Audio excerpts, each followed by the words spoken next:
용감한 토크쇼 직설 시작합니다. 먼저 주식시장 상황부터 살펴보겠습니다. 장현재 아나운서 전해주십시오. 이 시각 시황입니다. 트럼프 미국 대통령이 한 발 물러서자 주식시장은 한 발 내딛습니다.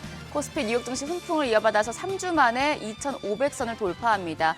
개장 직후보단 상승폭이 조금 줄어들긴 했습니다만 코스피 여전히 1% 가까운 오름세로 2,511포인트 보여주고 있고요. 코스닥 0.77% 강세로 721포인트에서 움직임 보여주고 있습니다. 수급 상황 보시죠. 유가증권 시장 매매 동향입니다.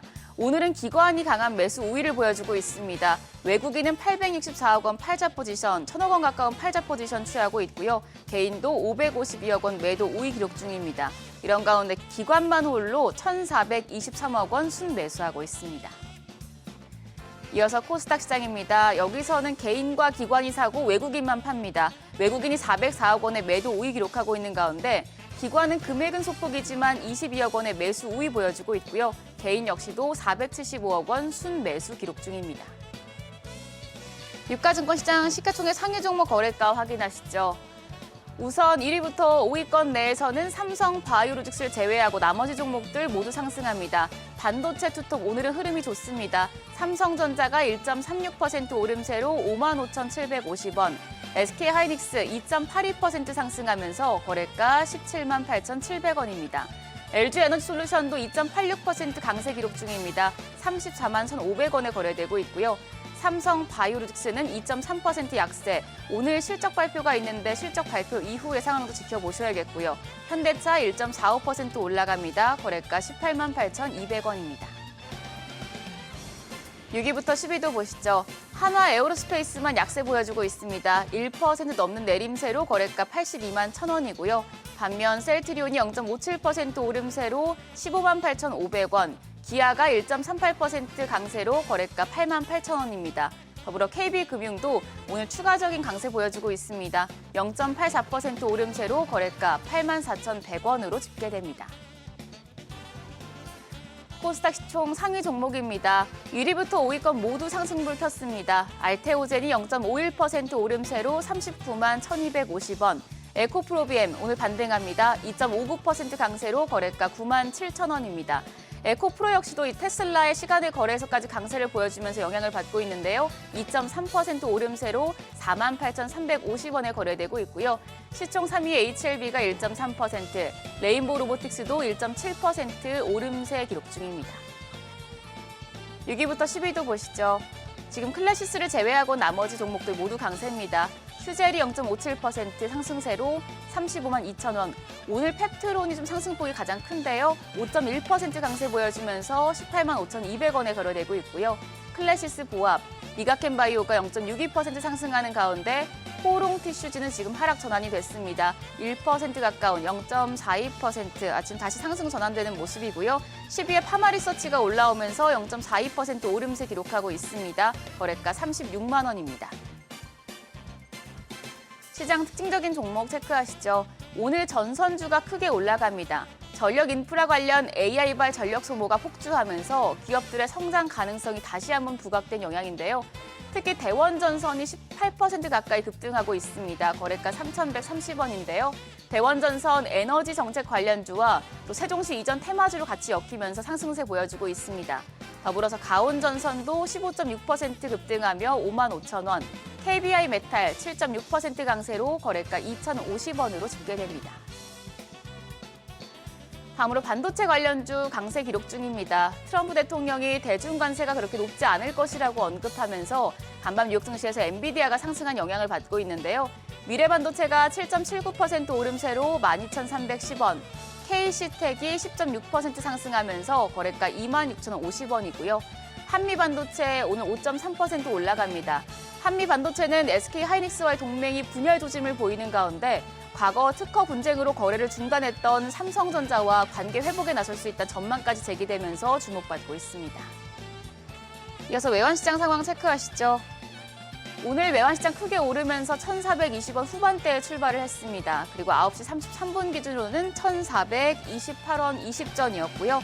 현재는 조금 더 레벨을 낮추면서 1,427원 70전에 거래되고 있습니다.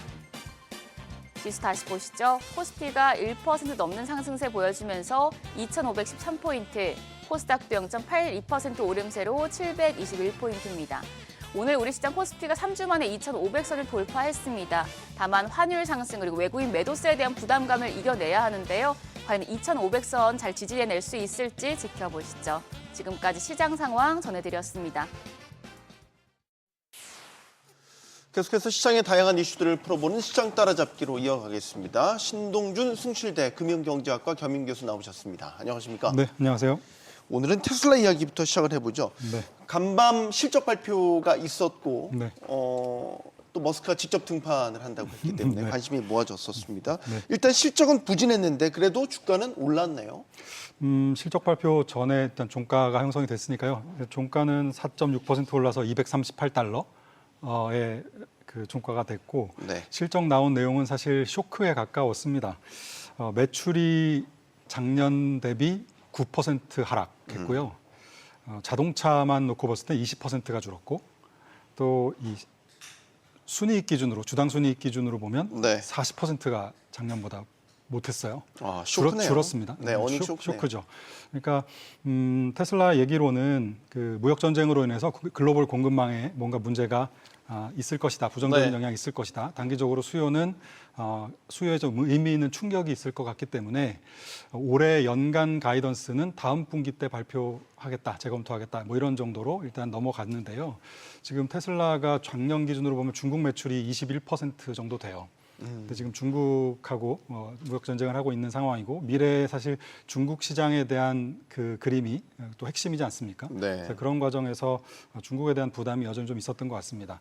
근데 반등했던 이유는 그 컨퍼런스 콜을 했는데 머스크 CEO가 다음 달, 그러니까 5월 달부터 정부 효율부에 대해서는 시간을 좀 줄이겠다. 주 1, 2회 정도로 좀 줄일 수 있고 네. 매주 그 정도 줄일 수 있고 테슬라에 대해서 좀 더 많은 시간을 할애할 것이다 라고 얘기하면서 사람들이 원하는 이야기를 해줬죠. 그래서 그 전에 테슬라 실적 발표되기 전에 이제 많은 투자은행의 애널리스트들도 이제 머스크가 정부일부에서 어느 정도 손을 좀 떼고 테슬라에 좀 집중하는 모습을 보여야 된다라는 조언들이 많이 있었습니다. 그래서 그것들을 어느 정도는 이야기를 해준 것이 어제는 주가가 장 끝나고도 시간에서 한 지금 4% 정도 조금 더 넘게 지금 상승하고 있는 이유가 됐었습니다. 네. 정규장에서도 올랐고 네. 시간 외 거래에서도 상당 부분 반등을 이뤄냈습니다. 이런 가운데 지금 뉴욕 증시도 주요 3대 지수 모두 2%대로 다 네. 반등하는 모습을 보여줬습니다. 여러 가지 이유가 있었습니다. 일단 주요 장관들의 발언도 있었고 네. 트럼프도 시장을 좀 달래는 네. 이런 발언이 나온 게 영향을 좀 미친 것 같습니다. 네, 장중에는 그 베센트 미국 재무장관이 비공개적인 어떤 회의, JP 모건인가요? 아마 회의를 했는데 그 안에서 나온 얘기들이 이제 흘러나왔어요. 거기 참석자들을 통해서. 네. 거기서 나왔던 얘기가 중국과의 이 관세 대립은 지속 가능하지 않다. 그러니까 협상이 아직 시작되진 않았지만 결국은 두 나라가 긴장을 완화할 수 있는 길을 찾아야 될 것이고 가까운 미래에 긴장 완화가 곧 올 것이다. 뭐 이런 네. 얘기가 있었고요. 또 뭐 점진적으로 중국은 조금 더 중국 경제는 소비로 좀 더 가야 되고 미국 경제는 조금 더 제조업으로 가야 된다라는 이야기도 있었습니다만 어쨌든 베센트의 입에서 결국은 긴장 완화가 가까운 미래에 올 것이다라는 얘기가 나왔었고 또 하나 무역 전쟁 관련해서 나왔던 뉴스는 그 일본하고 인도에 대해서 양국이 무역에 관한 일반적인 합의에 근접을 했다. 미국하고요. 네. 각각 이런 보도가 좀 있었어요. 그리고 장 끝날 무렵인지 뭐 거의 끝나서 트럼프 대통령이 전술적으로 좀 한 발 물러선 모습을 보였습니다. 파월을 해고할 의도는 없다라는 이야기를 했었고 절대로 그런 의도 없다라고 얘기하면서도 역시 파월이 금리 내리는 쪽에 대해서는 좀 더 아이디어를 적극적으로 냈으면 좋겠다라는 이야기를 해서 금리 인하에 대한 압박은 계속하면서도 어쨌든 파월에 대해서 해고할 의도는 없다라고 이야기를 해서 시장을 좀 달래는 모습이었는데요. 네. 사실 트럼프 대통령 입장에서 파월을 해고하지 않아도 얼마든지 섀도우 연준 의장을 내세워서 뭐 연준을 장악할 수도 있고 네. 또 하나는 내년 5월이 이제 임기 만료인데 임기 만료되기 전에 좀 더 빨리 올해 가을 정도부터 차기 연준 의장에 대한 인선을 하면서 차기 연준 의장 후보들이 뭐 다양한 이야기들 하지 않겠습니까? 네. 그럼 파월과 다른 이야기를 하면 그 사람 말을 좀 더 시장이 믿고 따라가거나 아니면 나머지 연준 멤버들이 따라갈 수도 있겠죠. 뜨는 태양과 지는 태양에 대한 네. 바라보는 관점이죠. 네, 그런 면도 있고 또 하나는 여전히 어제처럼 기준금리를 내려라라는 압박을 당신이 경기 침체에 책임이 있다. 네. 그런 얘기를 계속할 가능성. 뭐 이런 것들은 사실 파월 의장 존재가 중요한 게 아니라 결국 금리를 내려서 유동성을 풀고 돈을 풀고 싶은 이 트럼프의 마음이지 않겠습니까? 그래서 그 부분이 훨씬 더 지금은 좀 중요한 부분이 아닌가 생각이 됩니다. 최소한 해임 의사는 없다라고 했으니까 네. 트럼프와 파월의 갈등 자체가 시장의 좀 불확실성을 증폭시키는 요인이 됐잖아요. 근데 그 부분도 사실 법적으로 지금 그 케빈 에셋이라고 국가경제위원회 의장이 했던 얘기가 있었죠. 네. 파월의 해고에 대해서는 과거랑 완전히 다른 옵션이다. 왜냐하면 대통령이 어떠한 연방 공무원을 해고할 때에도 이게 법률적으로 가능한지 해석을 받고 나면 그때는 우리는 생각을 좀 달리할 수 있다. 뭐 이런 얘기였어요. 그러니까 네. 사실 해고에 대해서 지금 법적으로도 약간 다투는 이슈들이 좀 있어서 이런 부분들이 어느 정도 가능해진다면 해고할 수 있겠다. 그러나 지금 어제 얘기한 걸로 봐서는 그 가능성이 좀 작지 않나 하는 생각도 드네요. 네. 네. 자, 이렇게 시장에 혼선을 줬던 트럼프와 파월의 갈등, 뭐 최근에 관세 전쟁 이런 것들로 인해서 금융시장의 조각이 좀 들어맞지 않고 있습니다. 국채금리는 급등을 했고 달러화 가치는 뚝 떨어졌고 그러면서 이제 이른바 셀 아메리카 네. 행렬들 확실히 자산을 팔고 떠나는 흐름들이 보여요. 아직 외국인 투자자들 중에서는 떠나는 흐름이 많이 보이진 않아요. 많이 보이진 않는데 지금 현재 데이터가 발표된 게 올해 2월 달까지 데이터가 나와 있습니다. 네. 그래서 여전히 자금은 뭐 미국 쪽으로 보통 1년 누적 기준으로 보기도 하고 한 달 기준으로 보기도 하는데 특히 국채 시장에서는 뭐 2월 달까지는 큰 문제는 없었으니까요. 그때까지만 해도 대규모 자금이 들어갔어요. 네. 지난 11월, 1월, 2월, 12월, 1월까지 약간씩 빠지다가 지난 2월 달엔 좀 많이 자금이 들어가서 뭐 이런 부분들은 크게 아직까지는 그리고 주식 자금은 여전히 들어가고 있는 상태고요. 그런데 미국의 거주자들의 자금은 미국에 살고 있는 사람들이 해외로 나가는 흐름은 주식이든 채권이든 미국을 팔고 유럽을 사는 이런 흐름들은 굉장히 강하게 작년부터 나타나고 있는 흐름이거든요. 근데 사실 이런 글쎄요, 외국인들이 빠져나가는 것들을 우리 달러 패권에 대한 얘기도 물론 있습니다만 지금 전체적으로 달러 자산을 갖고 있는 데 대한 리스크가 어느 때보다는 높아진 건 사실이지 않나 하는 생각이 드네요. 네. 또 최근에 주목해봐야 될 거는 트럼프 행정부에서 무역 상대국들의 비관세 부정 행위를 열거한 보고서를 내놨는데 첫 손에 꼽은 게 환율 조작이었어요. 네. 그러면 지금의 관세 전쟁이 나중에 환율 전쟁으로 네. 전이가 돼서 확산될 거다. 과거에 플라자 합의 때를 떠올리는 네. 제2의 플라자 합의가 또 여기서 나올 수 있다. 네네. 우리가 일반적으로 알고 있기로는 트럼프 행정부는 달러를 좀 약세로 가져가서 네. 제조 부활에도 좀 도움이 되게끔 하고 네. 이런 걸 지금 그림을 그리고 있는 것으로 알고 있는데 네. 어떻게 보십니까? 환율 전쟁으로의 전이 가능하다고 보십니까? 지금은 합의해줄 만한 상대국이 없죠. 그러니까 플라자 합의 때는 일본과 독일이 있었고 그들이 기준금리를 올릴 수 있을 만한 체력도 있었고 근데 지금은 그렇지 않잖아요. 오히려 금리를 일본은행이 올린다고는 하지만 몇 번이나 올릴 수 있겠습니까? 오히려 지금은 금리를 유럽 같은 경우 인하하고 있는 트렌드이기 때문에 만만치 않은 게임이라고 보고요. 저는 성공하기 어렵다고 봅니다. 일단 무역 수지가 지금처럼 일단 관세가 유지되고 나면 달러를 약세로 만들려는 의도는 알겠는데 무역 수지 적자 폭이 그러니까 미국의 적자 폭이 줄어드는 것만큼 금융 계정에서 중장기 미국으로 흘러들어가는 주식 자금, 채권 자금 자체도 줄지 않겠어요? 네. 그게 작년에 들어갔던 게 GDP의 4% 정도 경상수지가 미국이 적자였어요. 그런데 지금 작년에 정확하게 GDP의 4% 정도 되는 1조 2천억 달러의 자금이 들어갔습니다. 근데 그 부분이 이제는 적자 폭이 줄어드는 만큼 들어오는 규모도 줄겠죠. 왜냐하면 물건이 적자가 났다는 얘기는 돈이 그쪽으로 갔다는 얘기니까 그 돈이 다시 이제 미국으로 국채나 주식시장으로 돈이 들어오는데요. 그래서 그런 흐름을 봤을 때는 미국으로 들어오는 자금이 작아진다고 하면 달러가 약세로 나타나는 흐름도 있고 또 하나는 경제가 침체에 빠진다고 하면 국채 발행을 더 늘려야 될 테니까 그렇죠? 재정 적자를 늘려야 되고 국채 발행을 더 늘려야 되니까 역시 국채 금리가 급등하면서 국채를 보유하고자 하는 사람들의 리스크가 커집니다. 그것도 네. 역시 달러를 약하게 만드는 요인이에요.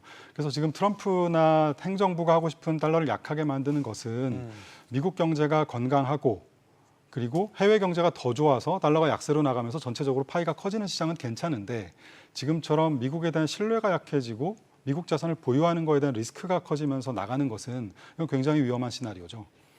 그래서 지금 여기에다가 뭐 지금 달러가 이미 약세로 꽤 왔기 때문에 올해 들어서 네. 10% 정도 가까이 왔잖아요.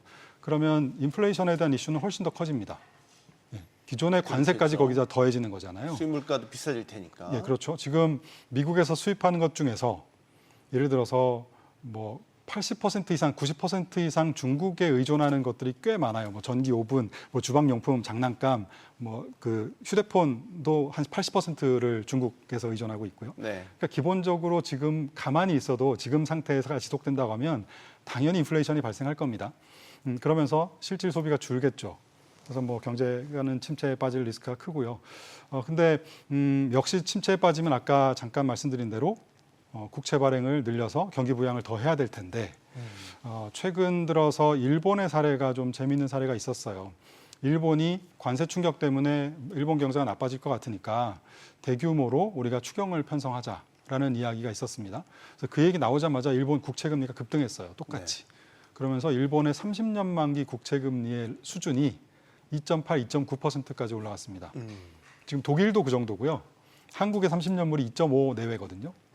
그러니까 일본의 30년물 국채 금리는 한국보다 지금 한 50bp 가까이 높다는 얘기예요.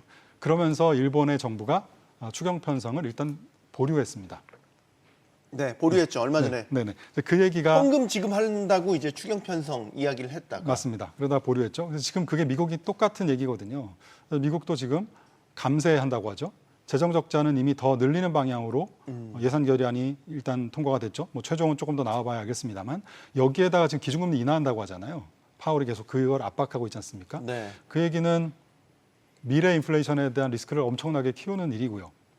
가까운 미래에 우리가 봤어요. 그러니까 작년 9월, 10월, 11월, 12월 작년에 연준이 금리를 100bp 내렸습니다. 네. 그렇죠? 그때 경제 괜찮았고요. 인플레이션에 대해서는 두려움이 있었습니다. 지금처럼 크진 않았지만 그때도 두려움이 있었어요. 네. 근데 내렸죠. 내린 상태에서 미국 국채 금리가 그 사이에 그 3개월, 4개월 동안에 거의 100bp 이상 올랐죠. 네, 그게 그러면서 장단기 금리 차가 확 벌어졌거든요. 지금 똑같은 현상이 지금 최근에 장단기 금리 차가 최근 한 3, 4년 내에 가장 최고 수준까지 지금 벌어져 있는 상태고 그런 흐름들이 지금 뭐 감세에다가 기준금리 인하를 압박하는 트럼프 이런 것들을 조합해 보면 물론 달러 패권에 대한 리스크가 커졌어요. 그건 뭐 당연한 리스크라고 보고 저는 이미 기울기 시작해서 시간이 흘러가면 한 3, 4년 뭐 길게 보면 한 5년 정도 안에 네. 우리가 답을 보지 않을까 싶은 걱정도 듭니다. 그러나 그 리스크보다 지금은 단기적으로 봤을 때는 트럼프가 하려고 하는 재정 팽창과 통화 완화, 그러니까 금리 인하 이 조합은 굉장히 위험하다. 달러 자산의 이탈을 가속화할 리스크가 굉장히 커질 것이고 그렇게 되면 자연스럽게 달러 패권은 훨씬 더 약해질 수 있겠죠. 이미 많은 나라들이 다변화하는 시도들을 하고 있어요. 그러니까 외환보유고에서 달러가 차지하는 비중이 2001년도, 그러니까 중국이 WTO에 들어왔던 그 해만 해도 네. 뭐 73%나 차지했던 것이었는데 작년 연말 기준 57%로 줄었습니다. 그만큼 다른 나라 통화들로 딱히 어디로 간 건 없어요. 네. 그런데 꾸준하게 다른 통화들이 조금씩 늘어났고 뭐 금보유가 아마 많이 늘었을 거고요. 위안화나 이런 쪽 통화도 많이 늘었을 거라고 일단 보여집니다. 네. 지금은 달러는 최근 단기간 내에 많이 빠졌어요. 네. 그러면서 이제 우리 환율과 대비를 해보면 네. 환율도 뭐 우리 여전히 1,420원대로 높은 수준이긴 하지만 불과 한 몇 주 전에 되게 걱정했던 1,500원 돌파 막 이런 걱정했었던 때와 비교를 한다면 조금 수그러들기는 했어요. 네. 그런데 지금 기조적으로 달러가 원인이 어찌됐든 약세로 간다면 네. 원 달러 환율도 좀 더 떨어질 여지가 있겠네요. 1,300원 후반 이 정도 수준까지. 근데 일단 관세에 대한 충격은 관세로 우리가 느끼는 충격은 정점을 찍은 게 아닌가 하는 생각은 듭니다. 그러니까 어제의 장을 봐도 IMF가 성장률 전망을 많이 하향 조정을 했고 네. 관세에 대해서는 여전히 부정적인 이야기들이 많이 나왔지만 어쨌든 협상하고 있다, 뭐 기대하고 있다, 우리는 저렇게 갈 거야. 조금씩 완화되는 발언들이 나오면서 시장이 큰 폭으로 반등했잖아요. 네. 그러니까 관세에 의해서 경제가 나빠지는 거에 대해서는 이미 많이 반영해서 내려간 상태고 달러도 많이 약세로 간 상태인데 이제 조금씩 좋은 뉴스들이 나오면서 오히려 어제처럼 급반등하고 달러가 강해지고 원화도 그러면서 반작용이 좀 약해진 이런 흐름이 나타난 거잖아요. 네. 근데 그냥 단순하게 모멘텀으로 보면 그렇고요. 근데 환율 우리나라 달러 대비 원화 환율만 놓고 보면 일단 두 개 요인이 혼재돼 있어서 좀 헷갈리는 것 같습니다. 하나는 기조적으로 우리나라의 경상수지 흑자 폭이 계속 커졌던 부분. 작년에 거의 1,000억 불 정도가 흑자였고 그 전년도에 비해서 3배 정도 늘어난 최근 한 10년 사이에 가장 큰 흑자였어요. 그래서 그만큼 원화가 강했던 요인이 있었던 거죠. 작년까지만 해도. 그 요인이 하나 있는데 당연히 관세 이슈 때문에 이거는 많이 줄 거다라는 거잖아요. 이게 기존의 원화를 약세로 만드는 하나의 가장 중요한 축인 것 같고요.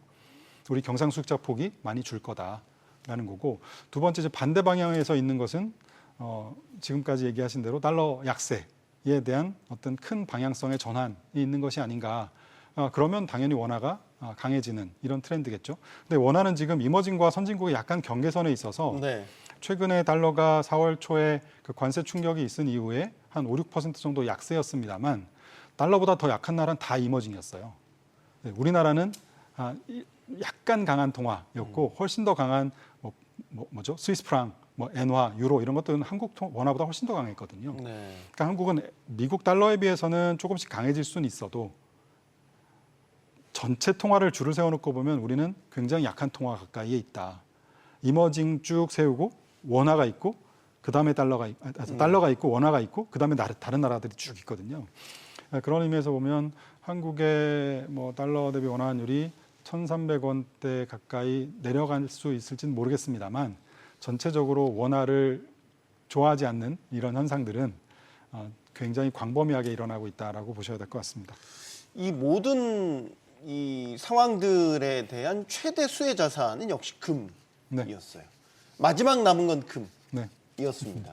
금이 너무 단기에 많이 오르니까 이거 이제 단기 조정 나올 거야 이런 얘기를 한 게 꽤 오래됐는데 그 말이 콧방귀가 돼버리듯이 지금 계속 오르거든요. 네, 그러니까 뭐 달러 자산에 대한 아까 국채와 달러 그냥 자체 통화 이 자체를 갖고 있는 거에 대한 리스크가 커지면서 뭐 중앙은행을 포함해서 뭐 투기적인 수요까지도 지금 금으로 뭔가 다변화하려는 수요의 일부에는 금이 반드시 포함되어 있지 않습니까? 달러 가치가 떨어진 것도 상대적으로 금값에는 도움이 됐죠. 네네. 그런 부분들이 금에 대한 수요를 늘리고 있는 것 같고요. 근데 저는 뭐 미국에 무언가를 팔고 금을 산다라는 것은 별로 동의하기는 좀 어렵지 않나 싶고 금을 여러 가지 아까 중앙은행들처럼 다변화하는 측면에서 포트폴리오를 가져가는 측면에서 일부 가져간다라고 한다면 금 역시도 투자 타이밍을 볼 것이 아니라 조금씩 분산해서 사는 게 맞다라는 생각이 듭니다.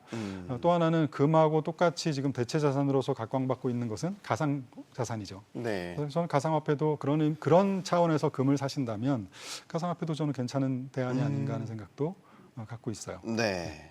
어쨌든 기존의 전통적인 신뢰를 받던 자산들, 투자 자산들, 뭐 달러부터 미 국채 이런 것들에 대한 지위가 흔들리니까 이렇게 새롭게 떠오르는 자산들이 많은 투자자들의 관심을 받고 있습니다. 그래서 뭐 스테이블 코인을 더 미국 정부에서 밀려고 하는 이런 움직임도 보이고 있고. 자, 마지막 질문 드릴게요. 그러면은 상대적으로 지금 주식시장의 수익률은 우리가 미국에 얻어맞은 거에 비해서는 잘 버티고 있어요. 근데 이제 걱정은 외국인 수급은 돌아오지 않는데 말 그대로 개인 투자자들의 지금 버티기 전략으로 지금 어쨌든 꾸역꾸역 버텨내고 있기는 합니다. 네. 어떻게 보십니까? 지금 전반적인 상황이 수급은 아직 풀리지 않은 것 같은데. 일단 한국 시장에 대한 관심이 별로 없고요. 외국인들의 입장에서 보면 MSCI 이머징 지수에서도 이제 한국은 중국, 대만, 인도 합쳐서 거의 75%, 80% 가까이 되고 70% 정도 되죠. 그리고 한국은 9% 정도 비중밖에 안 돼서 굉장히 작은 시장이 이머징 내에서도 작은 시장이 됐습니다. 네. 한국 주식이 싼 건 분명한데 그럼 앞으로 시장이 여기서 주가가 더 하락할 것이냐라고 하다면 싼 게 괜찮겠죠. 더 하락할 여지가 적으니까요. 그래서 올해 사실 한국 주식시장이 좋았던 것도 주가가 하락하면서 상대적으로 덜 하락했거나 살짝 오른 정도이지 않겠습니까? 근데 아까 제가 말씀드린 대로 관세라든가 이런 충격들이 단기적으로는 일단 어느 정도 반영이 된 것이 아닐까. 저는 이제 여름, 가을 넘어가면서 여러 가지 또 국채 발행에 대한 이슈라든가 인플레이션에 네. 대한 이슈 이런 것들이 나온다고 하면 경기 침체가 뭐 조금 더 가시화돼서 더 국채를 발행해야 된다 이런 이슈가 나온다면 또 다른 이제 시장 환경들이 펼쳐지겠지만 당장 뭐 2분기 안에 혹은 뭐 한두 달 안에를 놓고 봤을 때는 어느 정도 악재들은 어느 정도 소화하지 않았나. 그럼 여기서 조금 어제 미국 시장처럼 별 뉴스 없었는데도 더 나빠질 게 없네라고 생각하면 이제 반등하는 흐름이 나올 텐데요. 그럴 때 한국 시장은 거꾸로 좀 불리한 입장이 아닌가 싶습니다. 성장성은 없거든요. 한국은 지금 뭐 기본적으로 저평가돼 있다고는 하지만 이 저평가의 원인이 정말 우리가 저평가인가 아니면 실력이 없어서인가? 그러니까 펀더멘털 자체가 나빠진 것인가 좀 후자일 가능성이 높아 보이는 거죠. 왜냐하면 이익을 내고 나면 지금 한국 시장의 ROE, 그러니까 자기 자본 이익률의 분모가 자본이잖아요. 네. PBR이 0.8배의 분모도 자본이잖아요. 네. 돈 버는 거 계속해서 사실 우리나라 기업들의 3분의 2가 ROE보다 자본 비용이 더 비싼 기업들입니다. 그러니까 돈을 많이 주주가 원하는 만큼 돈을 못 벌고 있으면 얘기죠. 주주 환원을 해야 되는데 안 하고 계속 자본만 쌓고 있잖아요. 그러니까 ROE 그 분모가 뚱뚱해지니까 계속해서 PBR 나빠지고 ROE 계속 나빠지는 악순환이거든요. 이거는 이 성장에 대한 그 뭐랄까요? 뭐 자본을 과잉으로 가져가면서 성장에 대한 일부분을 약간 포기하거나 혹은 여기에 동력을 잃어버리고 있는 그런 과정이라서 저는 이제 새로운 정부가 들어오면 지금 최근에 좀 멈춰 있지만 뭐 밸류업이라든가 이런 것들을 한두 해 갖고 할 수 있는 일은 아니고요. 조금 더 중장기적으로 추진해서 신뢰를 준다고 하면 얼마든지 뭐 자본은 많이 있으니까 네. 할 수 있는 것들은 있지 않을까 하는 기대는 좀 가져봅니다. 알겠습니다. 시장 따라 짧게 여기서 마무리하겠습니다. 숭실대 신동준 교수와 함께했습니다. 고맙습니다. 고맙습니다.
도널드 트럼프 미국 대통령의 제롬 파월 연준 의장 흔들기 강도 갈수록 세지고 있습니다. 실패자라는 표현까지 써가면서 기준금리 인하 압박을 이어가고 있는데요.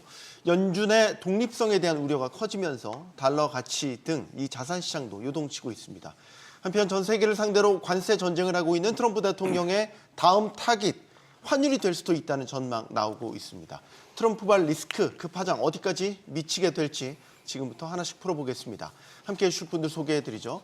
피나클 경제연구소 장재철 대표 나오셨고요. 가톨릭대 경제학부 양준석 교수, 또 KB은행 유신익 수석 이코노미스트 나오셨습니다. 안녕하십니까? 안녕하십니까? 반갑습니다. 용감한 토크쇼 직설은 SBS 비즈 뉴스 앱과 유튜브에서 실시간으로 시청이 가능합니다. 제롬 파월 의장은 관세 정책에 대한 우려를 표했습니다. 하지만 트럼프 대통령은 기준 금리 인하 타이밍이 늦었다면서 비난을 쏟아냈습니다. 두 사람의 목소리 듣고 토론 시작하겠습니다. The level of tariff increases announced so far is significantly larger than anticipated, and the same is likely to be true of the economic effects, which will include higher inflation and slower growth. And if we had a Fed chairman that understood what he was doing, interest rates would be coming down too. He should bring them down. 네, 지난 한 일주일 사이였을까요? 이 트럼프 대통령과 제롬 파월 연준 의장의 이 갈등이 금융시장에 굉장한 불확실성으로 작용을 하면서 많은 투자자들의 이른바 두려움을 낳았습니다. 네. 이렇게 이 행정부 수장, 대통령이 연준 의장을 대놓고 원색적으로 비난을 한다. 이게 트럼프에서 가능한 거라고 봐야 되겠죠? 굉장히 독특한 상황이죠. 그리고 사실 뭐 모든 대통령들은 자기가 행정부의 그 정책으로서 재정 정책을 쓰는데 만약에 통화 정책까지도 관여할 수 있다 그러면은 사실 정부를 운영하는데 상당히 도움이 될 수가 있겠죠. 그런 면에서 보면 왜 그러는지는 알겠는데 사실 연준이라든지 아니면 중앙은행은 우리가 독립적으로 봐야 된다는 그게 있잖아요. 왜냐하면 중앙은행의 통화 정책이 독립적이고 일관적이지만 경제 주체들이 소위 말해서 자기들의 경제 플랜, 계획을 일관적으로 할 수 있잖아요. 그런 면에서 상당히 중요한데 정부 대통령에 의해서 정책이 좌우된다 그러면 불확실성도 커지고 통화 정책의 신뢰성에서도 문제가 되는 거죠. 예. 그런 점에서 이제 시장은 굉장히 우려가 크다고 생각을 할 수 있습니다. 네. 그거를 모를 리가 없을 텐데 트럼프 대통령이 이번에 두 번째 대통령 임기인데 왜 자꾸 이렇게 파월 의장을 흔들까? 속내가 뭘까라는 궁금증이 있어요. 풀리지 않는 궁금증이죠. 첫째는 트럼프 대통령이 섬세하게 말할 수 있는지조차를 모르겠습니다. 첫째는 언제든지 강력하게 얘기하는 게 이 사람 스타일이니까요. 전에 행정부에서 연준이 어떻게 했으면 좀 원하겠다 그러면은 상당히 조심스럽게 얘기한 적은 많습니다. 그런데 이렇게 노골적으로 얘기하니까 그냥 시장이 굉장히 좀 무서워하는 거죠. 그런데 또 여기에다가 지금까지 트럼프가 빨리 관세 딜을 하겠다, 경제를 부활시키겠다 이런 것들이 다 지금 안 되고 있거든요. 안 되고 있고 그렇게 되니까 지금 주식도 그냥 내려가고 있고 그러니까 뭔가 자기 말고 다른 데에 좀 책임을 돌려야 된다는 그런 생각도 좀 있을 것 같고요. 과거에도 그런 전략을 썼었고 그래가지고선 좀 이렇게 파웰을 맹비난했다가 이게 첫째로는 안 먹혀가고 오히려 더 위험하게 만드니까 지금 좀 후퇴하지 않았나 좀 그런 생각이 듭니다. 유신익 연구원님. 이게 트럼프가 인플레이션보다는 경기 침체를 걱정해서 자꾸 지금 금리를 내리라고 이렇게 연준을 압박하는 건가요? 그 요소보다는 짜여진 각본의 시나리오로 가고 있다라는 것이고요. 그러니까 지금 트럼프가 이미 1기 때 만들어놨던 국가안보전략보고서 대선 캠페인에서 우리가 이제 외쳤던 경제 정책들의 스트림 그리고 스티븐 미란이라고 하는 이제 어떻게 보면 경제위원장, 우리로 치면 이제 청와대 경제수석이라고 보시면 됩니다. 이 스티븐 미란의 보고서가 작년도 연말에 이제 공개가 되었는데요. 화제가 됐죠. 네, 거기에 모든 스트림이 다 내용이 있습니다. 그 중에 핵심이 뭐냐면 연준은 사실은 재무부가 무언가 외환시장의 개입을 통해서 불안하게 만드는 달러가 혹은 금리가 올라갈 경우에 이를 안정화시킬 의무가 있다라고 이야기를 하고요. 두 번째는 연준 같은 경우는 페드는 사실은 듀얼 맨데이트 우리가 이제 고용 시장하고 그 다음에 물가를 안정시키는 게 원래의 책무입니다. 근데 거기에 하나 의무를 추가를 더합니다. 뭐냐면은 장기 금리를 안정화시켜야 할 의무까지 3가지 맨데이트가 있다. 그래서 과거에도 이제는 이제 단기채 위주보다는 장기채 위주로 사들이는 오퍼레이션 트위스트를 한 경험이 있는 걸로 봤을 때 페드는 이렇게 역할을 해야 된다라고 이미 규정을 하고 있어요. 그러니까 규정을 하면서 거기에서 세부적인 이제 실천 사항까지 아주 상세하게 친절하게 이제 도식을 해줍니다. 연준은 백악관에 대해서 공개적인 지지를 해야 한다. 그리고 두 번째는 일단은 백악관에서 개입하는 정책은 일시적일 것이다. 그러니까 타임라인이 이제 짧다. 그러면 사실은 어느 정도 장기 금리에 대해서 충분히 협조할 수 있다라는 의사와 의지를 보여주면 추후에는 독립성을 보장한다라고 이야기를 마무리 짓습니다.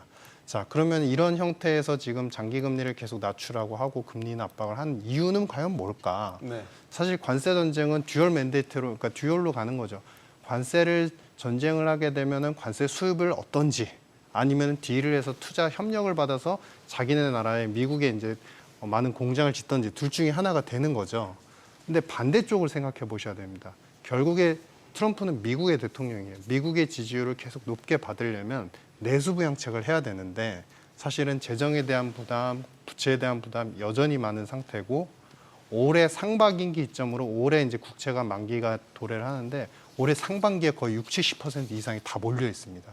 그러면 이자율이 그래도 낮아야 되겠죠. 그러니까 그런 리스크들이 굉장히 많기 때문에 지금 타임라인상 현재는 이제 페드를 압박할 상황이고 그러면은 우리가 이 메인스트림에서 다음 예측해 보면 어디가 또 압박 대상입니까? 미국 내부에서로만 국한해서 보면요. 네. 다음은 의회의 압박입니다. 왜? 세금 감면과 일자리 창출 정책을 만기가 올해 돌아오기 때문에 그걸 연장을 시키고 네. 추가 인하를 해야지만 되는 상황이기 때문이다. 이렇게 보시면 될 것 같습니다.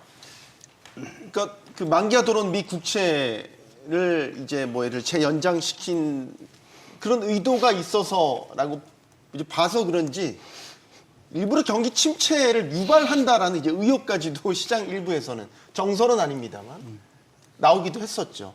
그러니까 트럼프의 속내가 이제 이런 데 있나 정말 궁금한 거예요.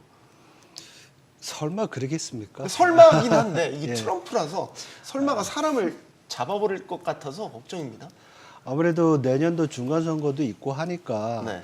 일부에서는 올해 좀 안 좋다 내년에 좋게 한다는 여러 음모설도 있긴 한데 그것보다는 만약에 국채 만기가 돌아온다고 하면 국채를 재발행해야 되잖아요. 네. 앞에서 얘기했을지 모르겠지만 그러면 금리 10년 만기 국채 금리가 높으면 그만큼 부담이 되잖아요. 그렇죠. 그러니까 그런 면에서는 국채 금리를 낮추기 위해서는 연준이 할 수 있는 방법은 단기 금리를 낮춰가지고 전반적인 수익률 곡선을 낮추면 장기 금리도 내려오잖아요. 그런 걸 기대할 수도 있는 부분이 있고요. 더 중요한 것은 모든 경제학자들이 다 얘기하는 것이 관세는 어떻게 보면 경기를 좀 둔화시킬 수 있는 요인이라고 다 얘기를 하잖아요. 네. 그런 면에서 본다고 하면 연준이 금리를 낮추는 것이 자기한테는 더 유리한 부분인데 연준의 입장에서는 앞에서 얘기한 듀얼 맨데이트, 그러니까 최대 고용 아니면 성장과 인플레이션 두 개 놓고 본다고 하면 네. 지금은 인플레이션에 더 큰 방점을 두고 있거든요. 왜냐하면 여러 가지 하드 데이터들, 고용이라든지 소비라는 건 아직까지 견조하다고 지금 판단을 하고 있어요. 네. 요번에 뭐 연준 파월 의장도 얘기했던 부분이고요. 네. 근데 관세로 인해서 인플레이션이 앞으로 올라갈 것이라고 보이니까 연준의 입장에서는 펀더멘털 괜찮은 부분에서 인플레이션이 높은데 금리를 내릴 수가 없는 거죠. 그런 면에서는 연준의 어떻게 보면 지금의 판단이 저는 타당하다고 보고 있습니다. 결과적으로 보면 장기 금리를 낮추는 건 실패했죠. 올랐잖아요. 갈등 때문에 지금 장기 금리 올랐는데. 아니 그러니까 지금 지금 미란 보고서를 어떤 그 프레임워크로 보고 있는데 제가 거기에 대해서 좀 의심이 가는 거는 네. 지금 그 상당히 많은 분야에서는 거기서 나오는 어떤 그 예측보다 좀 빗나간 게 많거든요. 지금 이렇게 미국에서 자금이 유출된다. 저기 그 학계에서는 이게 이제 캐피털 플라이트다 이렇게 판단하고 있는데 그런 것까지 예상을 잘 못한 것 같아요.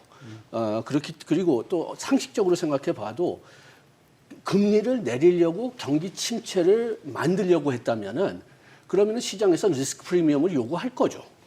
그렇기 때문에 뭐 그 어떤 소용이 있을까 그것도 좀 그 애매하고요.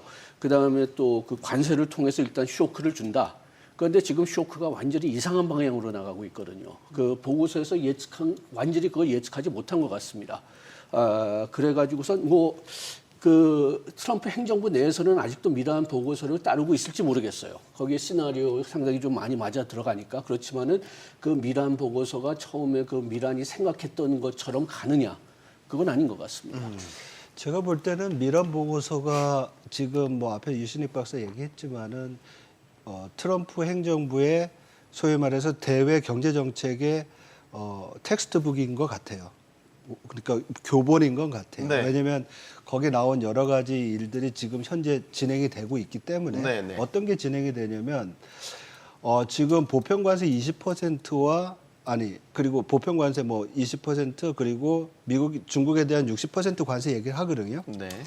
근데 트럼프 대통령이 그것보다 더 뛰어넘는 걸 발표를 했잖아요. 그러니까 적어도 시장에서는 작년 말에 나온 미란 보고서에 따르면 기본적인 관세는 20%고 중국에 대해서 맥시멈 60%까지 생각을 했었는데 지금 이게 240%까지 올라가고 중국에 대해서는 네. 그리고 일부 국가에 대해서는 뭐 20% 이상의 상호 관세가 부과가 되니까 충격이 큰 거죠. 그래서 이거는 어떻게 보면 되게 함의하는 게 큰 것 같아요. 왜냐하면 지금의 모든 과도했던 관세 부분은 다 미란 보고서에 그 관세 수준으로 수렴하지 않을까 이런 생각을 합니다. 거기서 무슨 얘기를 하냐면 지금 미국의 여러 가지 아카데믹 쪽에서의 관세를 보면 적정 관세라고 있는데 네. 적정 관세가 20% 수준이라고 얘기를 하거든요. 예.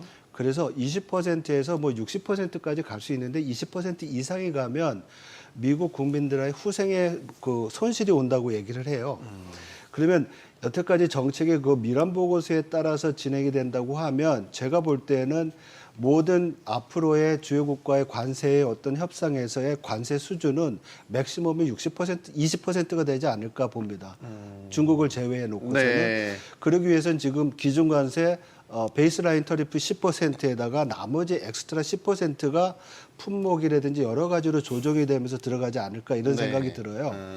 근데 20% 관세는 어떻게 보면 수출하는 사람이랑 수입하는 사람이랑 소비자들이 각각 나누어서 부담한다 그러면 우리가 지금 우려하는 것처럼 미국 경제의 침체를 우려할 정도의 충격은 안 줄 것 같다는 생각을 하거든요. 그런 면에서 이제 적정 관세라고 얘기를 하는데 네. 저는 그런 부분이 좀 미란 보고서에서의 우리가 주목해야 되는 부분이라고 생각을 합니다. 최종 목적지는 그러면 10+10 정도 안팎의 네, 그렇죠. 그 정도를 보고선 지금 일단은 세게 관세를 때리고 조정해 나가는 이제 과정 중에 있다라고 보시는 거고 이 질문을 드리고 싶은데 그러면 연준 입장에서는 파월 의장이 분명히 얘기했잖아요. 아직 금리 내릴 때 아니다라는 상당히 보수적인 입장을 내놨잖아요. 어떻게 보십니까?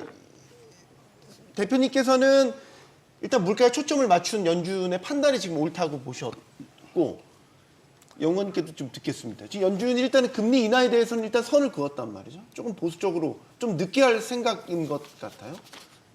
트럼프는 계속 종용하고 있고 늦게 해야죠.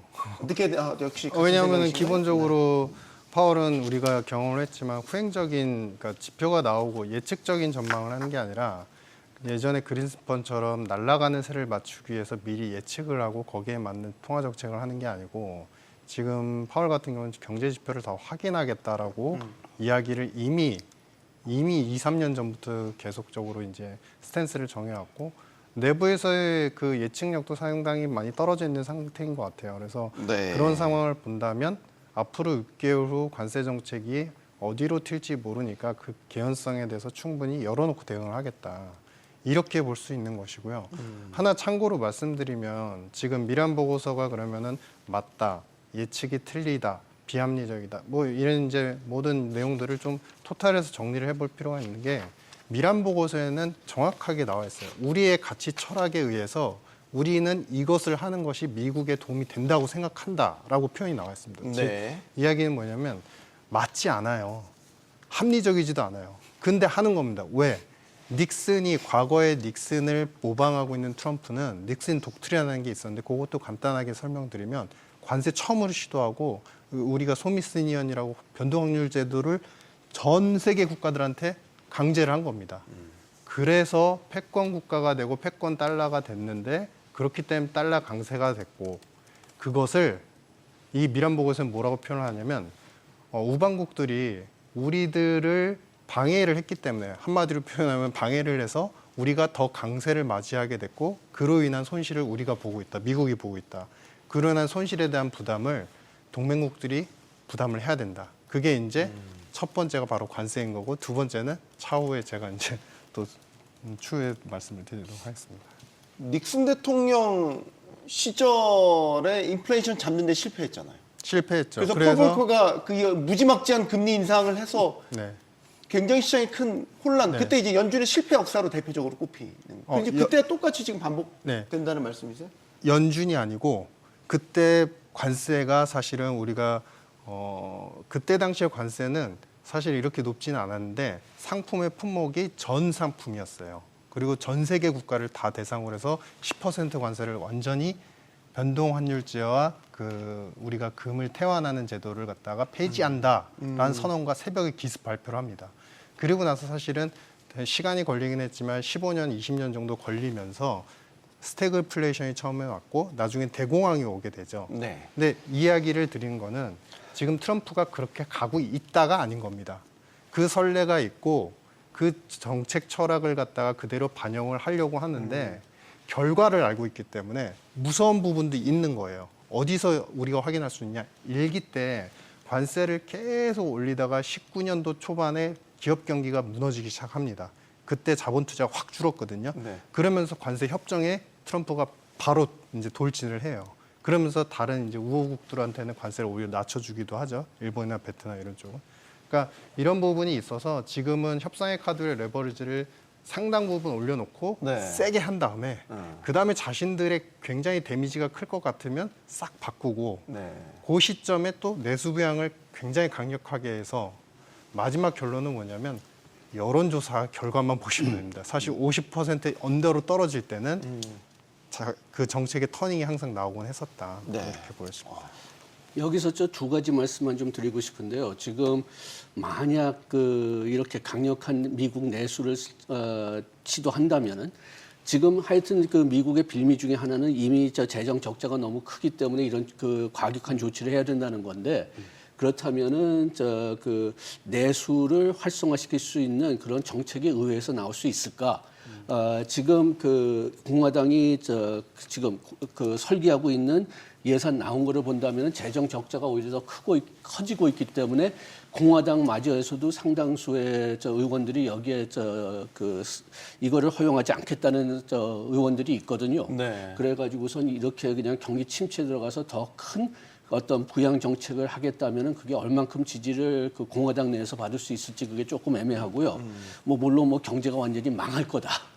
그렇다면 뭐 할 수 있을지 모르겠지만 그거는 뭐 우리나라든 세계든 좋은 뉴스가 아니니까요.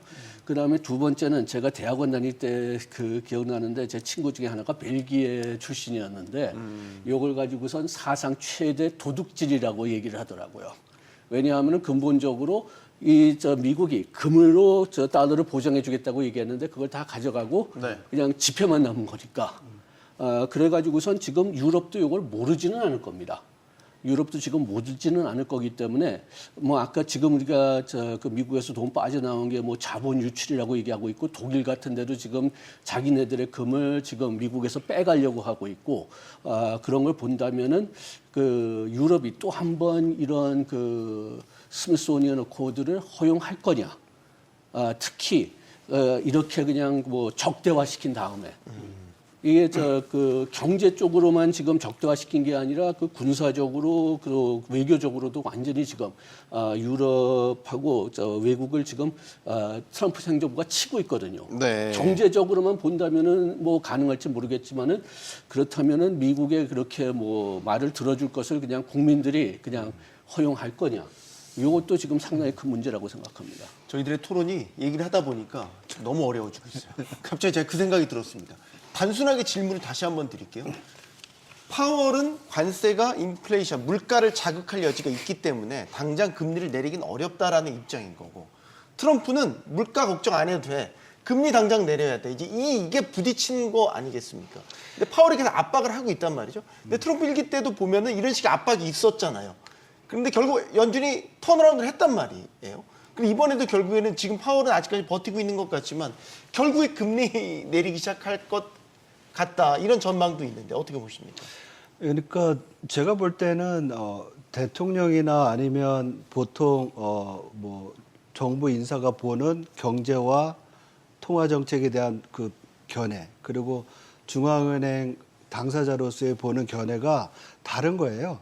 그리고 그 다른 게 어디서 나오냐면 어느 시점에 데이터를 보느냐가 중요한 거잖아요. 그러니까 트럼프 같은 경우에는 바로 3월달에 소비자 물가 내려오지 않았냐? 내려갔죠. 물가 내려왔는데 왜 금리 안 내리냐? 지금 앞으로는 뭐 더 어려워진다고 하는데 시장은 지금 내려라. 근데 파월의 입장에서 보면은 지금은 그렇지만 당신이 관세 올려가지고 나중에 물가 올라갈 거 다 예상이 되고 있고 그것 때문에 기대 인플레이션이 올라가 있고 앞으로 우리가 지금 많은 아이비들이 봤을 때는 소비자 물가나 아니면 우리가 통화 정책의 기준이 되고 있는 개인 소비자 물가 지수를 보면 2분기부터 3분기까지는 3에서 4%까지 올라갈 거로 지금 다 예상을 하고 있는데 네. 지금 어떻게 금리 내리냐 이거죠. 그래서 연준에서의 그 시계는 지금보다는 앞에서 일어날 일들을 보면서 지금의 통화 정책 금리를 결정해야 되는데 트럼프 같은 경우에는 지금 데이터 보고서 내리라는 거죠. 그러니까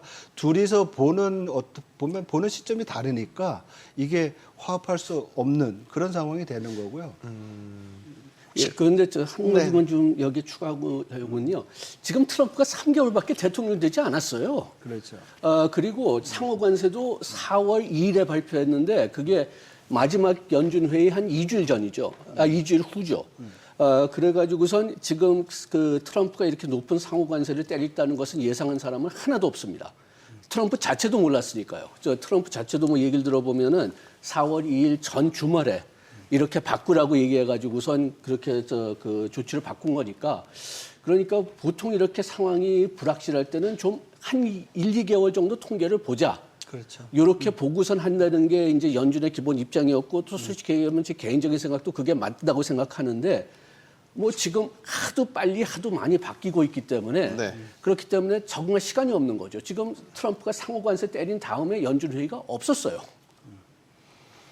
4월 2일이었으니까 그렇죠. 4월은 FOMC가 없었으니까 5월에 있잖아요. 그렇죠. 그러니까 5월은 근데 시장 예상은 지금 동결 쪽에 다 무게는 기울어져 있는데 이제 동결을 하더라도 매파적 동결이 될 거냐 아니면 이제 향후에 가능성을 열어놓는 동결이 될 거냐 이거에 대한 관심도 있단 말이죠. 어떻게 보십니까? 후자로 보고 있습니다. 후자로 보세요. 결국엔 내릴 수 있을 거라고 생각을 하고요. 그러니까 금리의 사이클을 이제 여러 가지 노이즈가 많아서 헷갈리실 때도 많은데 페드는 일단 금리 인하의 사이클은 지금 진행 중이고 이미 작년도에 인하의 스탠스를 보이면서 앞으로의 경기 불안성에 대해서 더 걱정을 많이 했습니다. 특히 고용이 크게 하향 조정됐던 것을 상당히 크게 우려를 했었고요. 그래서 인하의 사이클은 이어지는데 멈췄다 얼마만큼 멈췄다 갈 것이냐. 근데 저는 이제 올해 그래도 평균 2번 이상 정도는 할 수 있다라고 이제 생각을 하고 있고 네. 이제 앞에서도 얘기를 했지만 이제 그런 얘기가 있죠. 우리가 이제 같은 사과를 보면서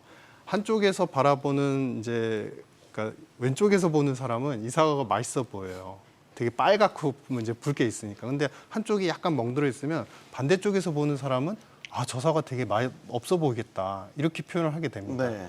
지금 바로 페드하고 지금 트럼프 연준에서 그러니까 행정부에서 백악관에서 보는 관점이 그런 차이가 있는 거고요. 네. 근데 그러면 어디가 더 시야가 맞을까요? 라고 생각하면 적어도 물가의 측면에서는 저는 행정부 쪽이 백악관이 트럼프가 더 맞을 가능성이 크다고 봅니다. 왜냐하면 지금 우리는 관세를 때리고 관세율이 높은 것 자체에 대해서 거시적으로 분석하는 분들은 토탈 그 관세율 가지고서 그것이 그냥 CPI에 얼마나 불안정성을 줄까라는 시뮬레이션으로 이제 굉장히 심플하게 나가요. 네. 근데 이건 상품별 관세이기 때문에 상품별 관세를 잘 보시면 특히 가장 높은 관세를 매기는 중국 기준으로 보시면요.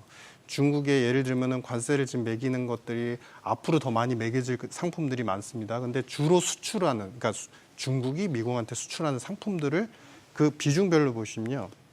화학, 철강, 그다음에 비디오 콘솔, 저가형 디스플레이, 그다음에 섬유 의류, 기계 이런 품목들이에요. 네. 이 품목들이 미국의 전체 소비에서 차지하는 비중을 보셔야 됩니다. 그게 4%가 안 돼요. 4%에서 5% 정도 맥스로 가도. 즉 미국의 CPI를 보시면 지금 CPI 비중에서 봤을 때 제일 중요한 게 뭘까요? 서비스업이에요. 서비스업이고 나머지 그러면은 뭐 우리 상품이나 관련된 제품들 중에서 뭐가 제일 중요해요? 바로 유가입니다. 트럼프는 그렇기 때문에 전쟁 종료와 함께 여러 가지 이제 원자재 수출국들한테 결국 압박을 하면서 사우디까지 이제 내 편으로 만들어서 유가를 안정시키려고 하는 거예요. 네. 그러니까 트럼프는 내가 이거 다 지정학적으로 바이든이 망쳐놓은 거 다 할 거니까 물가 그렇게 안 오를 거야. 확신을 하고 있는 거고 설령 만약에 상품 가격에서 불안정성이 올 것 같으면 나중에도 인하를 그러니까 관세율 자체를 조정할 여지는 충분히 열어두니까 네. 인하를 해라라는 입장인 거고 파월은 난 당신을 못 믿겠어요. 못 믿으니까 나중에 확인하고 그러고서 하겠다라는 스탠스인데 결론은 미국은 1분기, 2분기 지금 상태의 재정 지출로만 가면 네. 마이너스 GDP가 나올 수 있습니다. 그래서 페드는 결국에 움직일 것이다. 뭐 이렇게 생각을 하고 있습니다. 마이너스 GDP, 국내 총생산이 마이너스로 네네네. 돌아섰다라는. 전분기 연율로 하면 1분기 마이너스가 나고요. 마이너스 폭이 2~3% 정도 나올 것 같고요. 그다음에 2분기는 만약에 2분기 중에 베센트가 내수 부양 정책을 할 수 있다라는 언급을 했는데 그게 이제 빨리 시행되지 않으면 폭은 크지 않겠지만 마이너스 성장은 가능할 것이다. 충분히 연달아서 나올 수 있다. 이렇게 보겠습니다. 작년까지 그렇게 뜨거웠던 미국 경제였는데 이렇게 순식간에 냉랭해진다면 그것도 문제가 될 수 있겠네요. 이런 건 가능한 시나리오입니까? 그러니까 파월은 계속해서 트럼프 행정부의 압박에 흔들리지 않겠습니까? 뭐 스캇 베센트 재무장관은 이미 차기 의장에 대한 인터뷰 일정 잡는다면서요. 이건 차기 연준 의장에 대한 인선 과정에 돌입했다는 거잖아요. 아직 내년 5월이면 1년 가까이, 1년 넘게 남았는데 너무 대놓고 흔드는 거 아닌가 싶어요. 그것도 미란 보고서에 있습니다. 미란 보고서에 미란이라는 양반이래. 미란이라는 사람이 대단하군요. 설계자로서. 설계자로 정말. 네. 보시면 될 것 같아요. 근데 그 부분에서 보면은 연준의 인사를 조정함으로써 행정부와의 정책에 동조할 수 있는 환경을 만든다. 이런 한 센텐스가 나와요. 그래서 그걸 읽으면서 야, 이제 한 사람이 뭐 일각에서는 뭐 보통 그런 자문을 대학 교수들이 많이 하잖아요. 이 스트래티지스트가 하면서 상당히 많은 거를 현실적으로 생각을 하고 행정부가 뭘 제일 가깝해야 하는지에 대해서 생각을 했구나 이런 생각을 했거든요. 근데 아무래도 그런 어떤 인선이 먼저 시작이 된다고 하면 파월 입장에서는 아니면 연준의 그 FOMC 그 통화정책회의에 참가하는 사람들 입장에서는 압박이 될 수는 있을 것 같습니다. 그렇지만은 파월 의장 하나에 대한 압박일 수는 있지만 제가 볼 때 그 안에 있는 합리적인 그 집단 이성에 대해서는 네. 제가 볼 때는 그 짧은 시간 동안에 큰 영향을 미치지 않을 거라고 저는 믿고 싶습니다. 네. 예, 여기서 두 가지만 더 말씀드리겠는데요. 지금 FOMC 그 멤버들을 본다면은 임기가 너무 길기 때문에 그렇기 때문에 대다수는 뭐 그렇게 트럼프 걱정을 하지 않을 것 같고 네.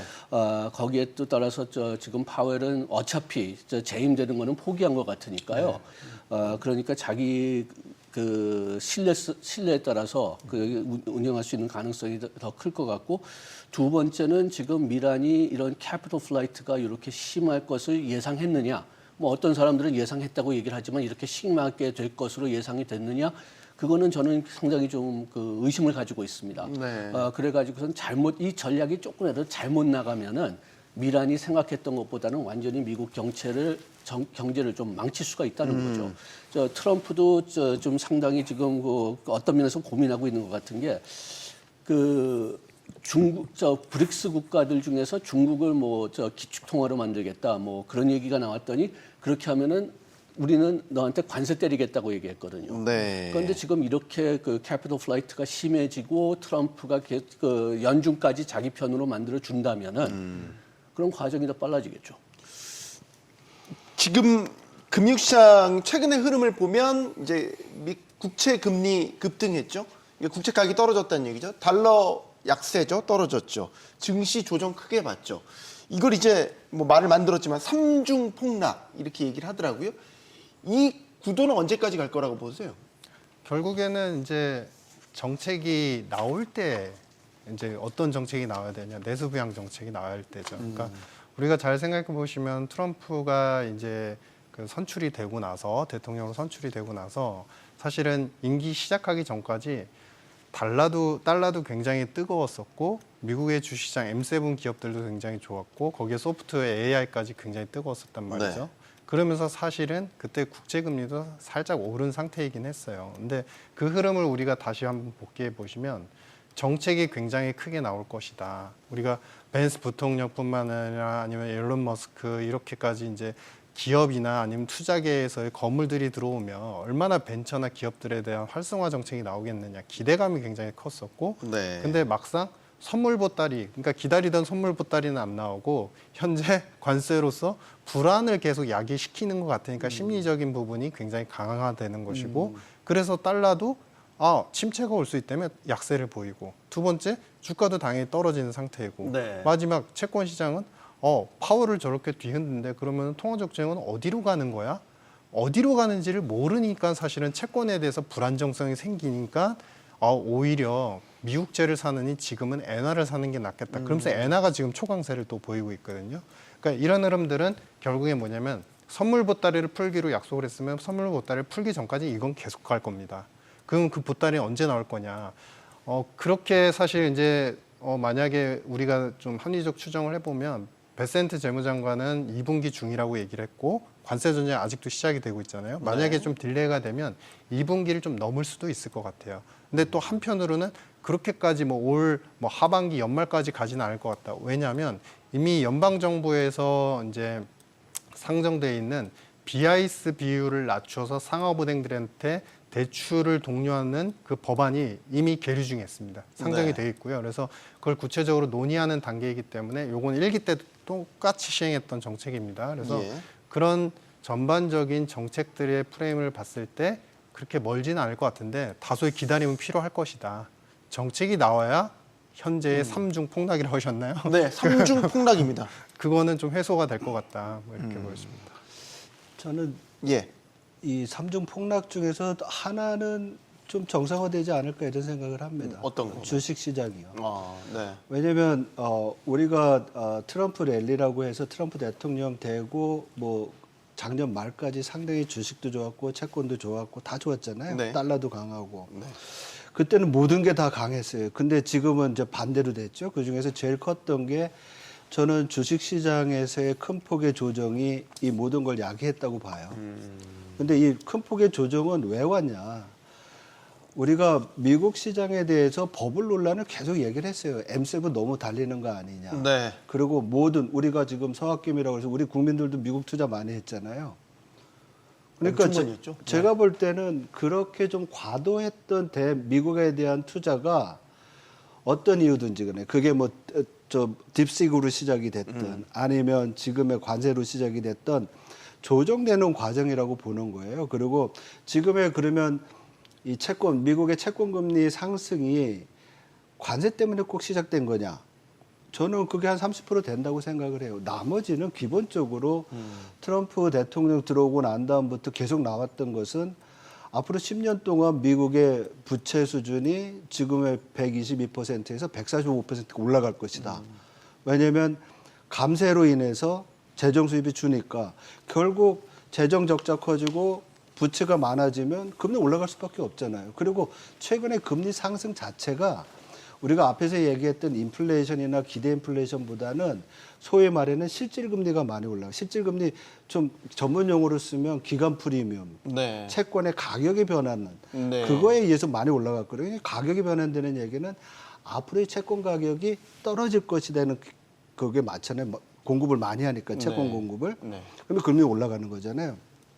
저는 그래서 그런 부분이 작용한 거기 때문에 어떻게 보면 뭐 중국발 충격과 관세로 인해서 발생된 금융시장에 굉장히 큰 혼란이라고 시점이고 이거는 지금이 제일 피크라고 저는 생각을 해요. 그리고 이 관세 이슈에 대한 불확실성이 좀 없어질수록 리스크에 대한 위험 선호가 좀 좋아지면 시장은 더 빨리 안정이 될 수도 있는 거고 그다음에 채권 이 부분은 구조적으로 내려올 수가 없잖아요. 그러니까 지금 연말에 미 국채 금리를 전부 다 10년물 국채 금리를 4% 이상으로 다 보고 있더라고요, 최근에. 왜냐하면 뭐 트럼프의 정책이 굉장히 강하고 이게 경기 침체를 더 심화시킬 수 있으면 재정 적자는 더 커지는 거잖아요. 네. 그래서 그런 부분들이 작용하는 것 같고요. 그렇다고 보면 달러 자체는 어떻게 보면 경제 펀더멘털에서 금리의 영향을 받는다. 그러면은 두 가지 요인이 같이 섞일 것 같아요. 장기 금리는 높은 수준에 있는데 연준은 금리를 낮추고 그러면 지금 수준에서 중립적으로 작용하지 않을까. 근데 개인적으로는 좀 더 달러는 약세를 보일 거라고 생각을 하지만은 그래서 지금은 과도기고 이거는 좀 정리가 될 것이다. 그리고 그 시점은 일단은 이 상호 관세에 대한 협상이 좀 마무리가 되는 뭐 5월 말 이 정도가 되면 좋지 않을까 이렇게 생각을 합니다. 제가 세 분의 말씀을 들으면서 간략하게 정리를 해드리고 싶은데 정리를 못 하겠어요. 워낙 복잡한 변수들이 많아서. 근데 연준이 개입할 여지가 있지 않습니까? 이렇게 국채금리가 이게 단기간에 이렇게 오르면 연준 입장에서는 국채를 좀 예를 들어서 사들인다거나 이런 방식으로 공급을 좀 줄이면 금리가 좀 떨어지지 않나요? 그게 지금 상당히 많은 그 트럼프 측에서 원하는 거죠. 그렇게 해서 그걸 어떤 면에서 원하고 있는데 연준이 만약 그렇게 한다면은 그러면 오히려 그 혼란기를 줄이는 것보다는 혼란기를 더 늘리지 않나 그런 걱정도 좀 하는 것 같습니다. 왜냐하면은 지금 트럼프가 뭐 우리가 지금 미란의 교과서를 따르고 간다 얘기하지만 또 완전히 미란의 교과서를 따라가는 것도 아니고 그 다음에 또 그 외에 그 다른 문제들. 지금 우리는 주로 이제 관세하고 금융시장 얘기하고 있지만은 또 네.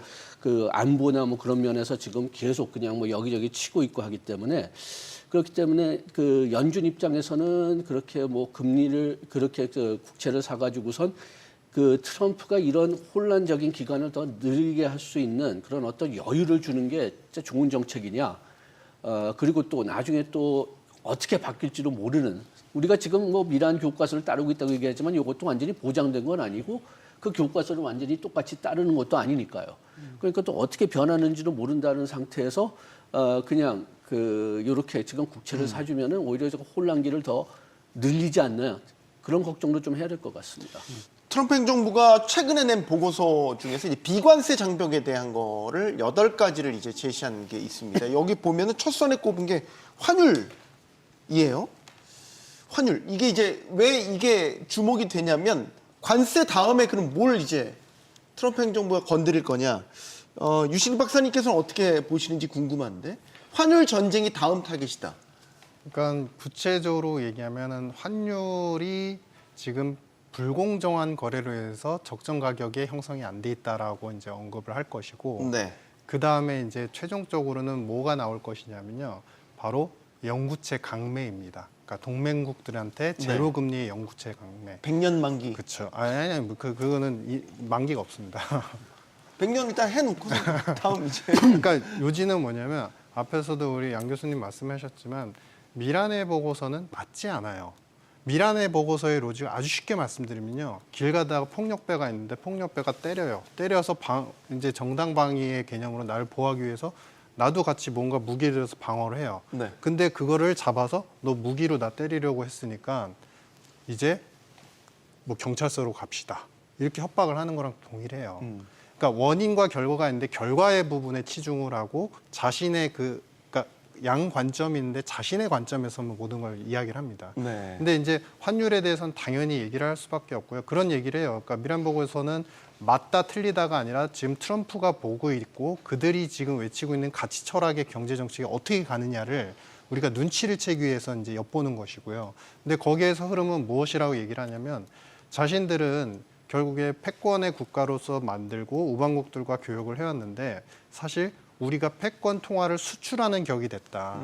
그렇기 때문에 무역 적자라고 한다면 항상 무역 적자를 보던 미국은 달러가 약세여야 맞는데 이 패권 통화를 수출하면서 금융수지 흑자가 되니까 그것 때문에 인위적으로 달러 강세가 됐고 이런 부분들은 어찌 보면 동맹국들이 수출하면서 돈을 벌어들였으니까 당신들이 어느 정도 사실은 기여한 부분도 있다. 즉 패권 통화가 되면 당연히 강세가 된다고 생각을 하시잖아요. 네. 그런데 그것이 우리 때문이 아니라 패권 국가로 만든 우리 미국 때문이 아니라 당신들의 사실 너무 지나친 그런 이제 수요 때문에 그렇게 됐다라는 식으로 이제 남 탓을 하는 거죠. 네. 그러니까 그렇기 때문에 이제 환율에 대해서도 당연히 적정 수준으로 돌릴 것이다라는 표현들을 분명히 할 것이고 일기 때도 19년도 후반기쯤이었죠. 그때 이제 달러 강세를 바꾸기 위해서 그때는 5개 국가의 정상들만 초빙을 해서 환율을 갖다가 이렇게 달러 약세로 만들어라. 이렇게 직접 지시를 한 적이 있었어요. 네. 그래서 그때 이제 잠시 잠깐 효과가 있었는데 그러면 이번에 어떻게 나올 거냐? 이제 프라자 합의가 아니라 요새는 이제 마라라고 합의라고 네, 네. 하거든요. 그래서 마라라고 합의가 이루어질 가능성이 있고 그래서 일시적인 효과는 나올 수 있다. 근데 이게 이제 끝이 아니라 결국에는 거기서 달러에 대해서 그렇게 상대국과 우호국들이 만든 손실 부분을 그러면 그 우방국들이 분담을 해야 된다라고 표현하면서 그 분담의 방편을 두 가지로 얘기해요. 관세, 그다음에 재정에 어느 정도 도움을 줘야 된다. 그러면서 구체적으로 영구채 얘기를 하는 거죠. 그러니까 즉 이 얘기는 뭐냐면 환율을 빌미로 뭐 지금의 메인스트림이 굉장히 어려운 것 같지만 사실은 결론은 딱 하나예요. 어떻게든 상대 국가를 압박하고 우리 편에 들어와서 우리 시장에서 팔려고 하면 결국에 우리한테 돈 내라. 그게 어떤 방식으로 됐든 뭐 안보비, 방위비가 됐든 뭐가 됐든 아니면 금융적으로 영구채 투자가 됐든 어떤 방식으로 해도 돈을 내면 그러면 조금 면제해 줄게. 혹은 조정해 줄게. 이런 로직으로 가는 거죠. 마치 그 영화에서 자릿세와 보호비를 요구하는 동네 건달의 모습을 갑자기 또 연상이 되기는 하는데 환율 전쟁 어떻게 보십니까? 지금 뭐 우리 입장에서 보면 일단 뭐 실질적으로 보면 우리가 환율 관찰 대상국이잖아요. 관찰 대상국입니다. 네. 그래서 그 미국 그 재무부인가 결정하는 그 세 가지 기준 중에서 우리가 지금 미국과의 그 상품과 서비스 수지 쪽에서의 그 흑자가 한 500억 달러가 넘어요. 근데 기준이 150억 달러 넘으면 이제 기준을 넘는 거고. 그리고 또 우리 경상수지 흑자가 GDP의 뭐 한 3.7% 되나요? 근데 그 기준이 3%거든요. 그 나머지 이제 외환시장 개입인데 이 앞에 말씀드린 두 가지가 걸리고 있는 상황에 대해서 만약에 환율 가지고서 요번에 통상협상에서 관세협상에서 얘기를 하면 우리가 뭔가를 양보해야 될 수 있는 그런 입장도 됩니다. 그래서 이 환율 이슈를 꺼냈다는 얘기는 앞에서 이제 굉장히 길게 설명을 해주셨는데 결국 그 트럼프 행정부의 이 경제 정책의 기본이 되는 그 미란 보고서라고 하면 거기에 그 기초는 그거예요. 결국 관세도 환율 때문에 하는 거다. 관세를 부과하는 이유는 처음부터 불러다가 니네 환율을 니네 통화를 강하게 하고 달러를 좀 약하게 해야 되는데 말 안 듣잖아. 그러니까 관세를 가지고서 일단은 도구처럼 사용해서 협상 테이블에 협상력을 갖는 거거든요. 네. 그 다음에 중요한 스텝이 뭐냐면은 관세로서 일단 와서 이제 협상할 타임이 되면 그 다음부터 이제 환율 조정을 하자는 거예요. 그래서 제일 중요한 거는 환율에 대한 어떤 앞에서 얘기했던 마라라고 합의라든지 이런 어떤 그 환율 조정의 그 결정은 관세 협상이 다 끝나고 난 다음에 어느 정도 국가 간의 질서가 좀 잡히면 그때 하지 않을까 이런 생각이 듭니다. 그때에도 아마 달러가 강세를 보인다고 하면. 근데 제가 볼 때 달러 지수가 한 110까지 갔었잖아요. 최근까지. 근데 지금 98까지 98, 네. 내려왔거든요. 연말 되면 제가 볼 때는 이게 95 정도까지 내려갈 것 같아요. 근데 지난 20년, 30년 동안의 달러 지수 평균을 보면 100 정도 돼요. 네. 근데 그 밑에 내려와 있거든요. 네. 그렇게 보면 이러한 통화의 어떤 인위적인 환율의 어떤 조정이라는 것이 이전에 생각했던 만큼 강하지 않을 수가 있고요. 그리고 앞에서 또 지적됐던 내용이 뭐냐면 불러서 그런다고 얘기를 해도 과거의 플라자 합의 때는 다 우방국이고 다 착한 나라들이었잖아요. 일본, 독일. 그렇죠. 근데 지금은 제일 말 안 듣는 이제 중국이 있으니까 기대를 좀 하기는 굉장히 어렵다는 거죠. 그래서 트럼프 행정부가 왜 중국에 대해서 200%의 관세를 부과하냐. 그만큼 그 조건을 만들기 위해서 그렇게 강하게 나가는 거다. 이렇게 저는 이해를 하고 있습니다. 그러면 지금 이제 이번 주에 우리 2+2 관세 협상 시작하는데 여기서도 환율 문제를 테이블 위로 꺼내 놓을 수도 있겠네요. 뭐 그렇게 네. 뭐 부분적으로는 그런 이유 때문에 우리 최상목 기획재정부 장관이 갔죠? 그냥 부른 것 같습니다. 거기서 지금 나오는 보도를 본다면은 2+2는 미국이 요청했으니까요. 그런데 우리나라가 좀 환율로 본다면은 좀 그 논리가 좀 취약할 수가 있어요. 지금 최근에는 그렇게 나오지 않았지만은 그래도 그 IMF가 옛날에 어떤 그 환율의 어떤 기본적인 어떤 그 과평가됐느냐 과소평가됐느냐 계산할 때 우리나라는 언제든지 과소평가됐다고 나왔거든요. 그 이유 중에 하나가 우리가 계속 외환 보유액이 일관적으로 늘고 있기 때문에 그렇기 때문에 그 최소한도 이론적으로 본다면은 우리나라 저 원화가 과소평가됐다는 그런 근거가 좀 있는 거죠. 그런 면에서는 어떤 면에서는 저 트럼프하고 우리나라 사람들하고 좀 비슷하게 생각하는 것 같아요. 여기 생각이 좀 중상주의니까 언제든지 외환 보유액이 늘어야 된다는 생각을 가지고 있는데 그렇게 된다면은 이론적으로 본다면은 환율이 약해야 되니까 우리나라 원화가. 그래가지고선 거기에 조금 우리가 좀 취약한 것 같아서 뭐 어떤 면에서는 그것 때문에 또 불렀을 수도 있죠. 여기서 만약 어떤 환율에 대한 어떤 그 합의를 도달한다면은 다른 나라들하고 협상하는 게 더 쉬워지니까요. 근데 그 부분에 대해서는 우리 협상단이 얘기할 게 많을 것 같아요. 예를 들면 트럼프 2017년, 18년 이후에 대미 무역 흑자가 많이 늘어났잖아요. 네. 상당 부분이 수출이 많이 늘어났는데 그 수출에 또 상당 부분이 중간재와 자본재 수출이 많았어요. 우리 그쪽 공장 많이 지니까. 네. 그래서 뭐 결국은 그게 미국의 일자리를 만들었다는 보고도 있었잖아요. 네. 그리고 우리가 그동안 10년 동안에 뭐 17년 이후에 무역수지 대미 무역수지 흑자만큼 그쪽에다 또 직접 투자를 했잖아요. 네. 그런 부분도 있고 그리고 지금 이제 양 교수님 말씀하신 외환 보유의 그 규모 자체도 우리가 절대 규모는 늘어나지만은 우리 경제 규모가 늘어나고 있고 자본시장의 규모가 늘어나고 있고 여러 가지를 비교해 봤을 때 IMF의 여러 가지 기준들이 있잖아요.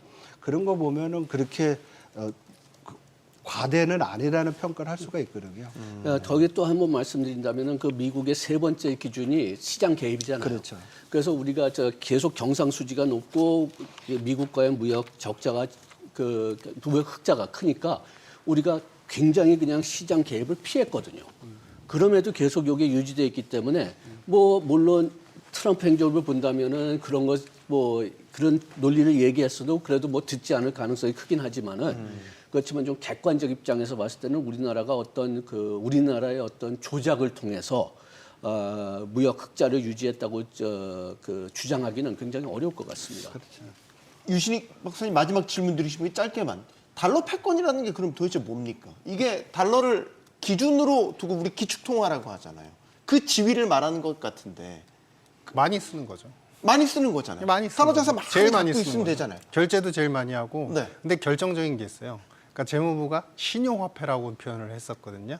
우리가 금태환을 멈추면서. 그러니까 뭐냐면 신용화폐는 이 달러는 뭐가 됐든 어떤 일이 세상에서 벌어지든 네. 재무부에서 보증을 해주는 이만큼의 가치를 보증해 주니까 이거 대신에 다른 물건하고 연결 안 되는 해도 돼. 금하고 연결 안 해도 돼. 네. 이런 식으로 표현을 했고 그 패권을 계속 지키는 그 로직은 전 세계에서의 외환 그 사용 비중을 보셔야 되고요. 네. 그 비중이 많을 때는 80%였고 지금 떨어졌다 해도 70% 후반대를 아직도 기록하고 있습니다. 즉 달러 팔고 뭐 갖고 있을게? 뭐 갖고 있을래? 라고 질문을 해보시면 그래도 답은 좀 명쾌하지 않을까 이렇게 보여집니다.